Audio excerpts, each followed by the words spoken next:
என்ன பலன்? இப்போ வெக்கமாக தோன்ற இந்த பாவத்தினால உங்களுக்கு என்ன பலன் என்று சொல்லி கேட்குறாரு.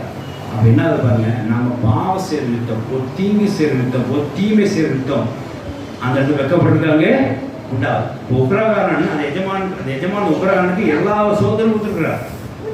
நன்மை செய்து சோதனை கொடுத்துருக்கார், பாவம் பண்ணுறதுக்கு சோதனை கொடுத்துருக்கார், தீங்கு செய்து சோதனை கொடுத்துருக்கார். இவனும் தப்பா பயன்படுத்தி கொண்டாங்க. அது இந்த வாசி பண்ண 16:2 வாசிக்கிறேன். ஒன்று வாசி ஒன்று.